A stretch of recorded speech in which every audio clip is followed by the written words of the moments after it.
Как соблюдается законодательство о конкуренции, рекламе и закупках? В Управлении Федеральной антимонопольной службы подвели итоги прошедшего 2020 года. После проверок ведомства выписано 455 предписаний. Сколько составила сумма штрафов и остальные подробности в сюжете.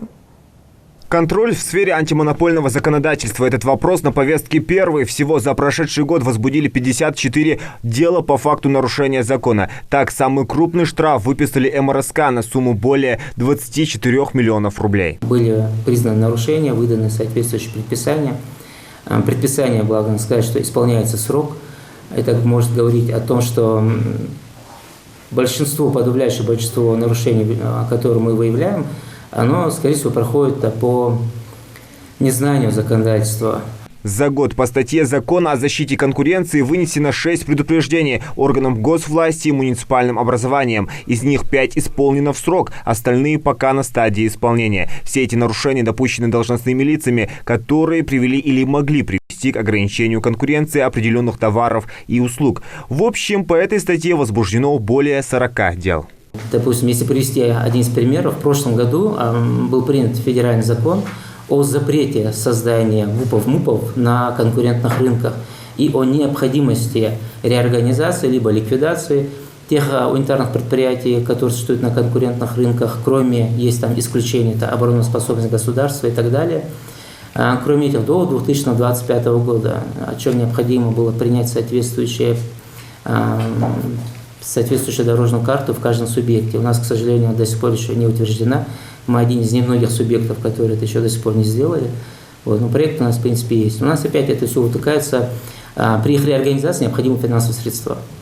Все это упирается в наш бюджет. Следующий вопрос на повестке дня – контроль за соблюдением закона о рекламе. В 2020 году управлением возбуждено и рассмотрено 8 дел. Нарушителям выписано предупреждение. В основном они связаны с реализацией лекарственных препаратов и медицинских услуг. На товарах производителя отсутствовали памятки о противопоказаниях и их применении. Но большинство нарушений происходит в сфере госзаказа. 300 жалоб за год и 110 из них по реализации нацпроектов.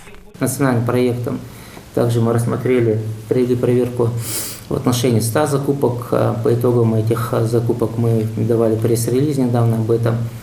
Было установлено, что 79% этих торгов проведено с нарушениями. То есть всего там получается 21% проводится без нарушения законодательства.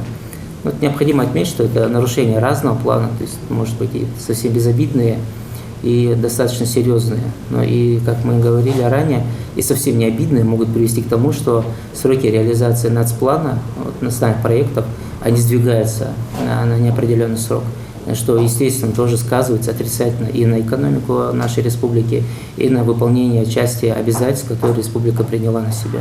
По итогам года выписано 455 предписаний. Общая сумма штрафов более 35 миллионов рублей. 14% из них уплачено. По словам руководителя регионального УФАС, год выдался нелегким, но тем не менее ни одно обращение, жалобы и звонок не остался без ответа. Если сравнить предыдущий год с 2019-м, статистика держится на одном уровне. Единственное, количество наложенных штрафов в 2019 году было больше.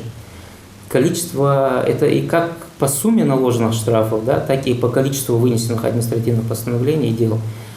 Если говорить о дисквалификации, допустим, должностных лиц, и в 2019 году одно лицо было дисквалифицировано, и в прошлом году было дисквалифицировано. То есть дисквалифицированное лицо это не имеет права занимать ни одну должность вообще нигде. В течение полугода, суд вынес решение полугода в каждом случае. На полгода все, он должен сидеть дома.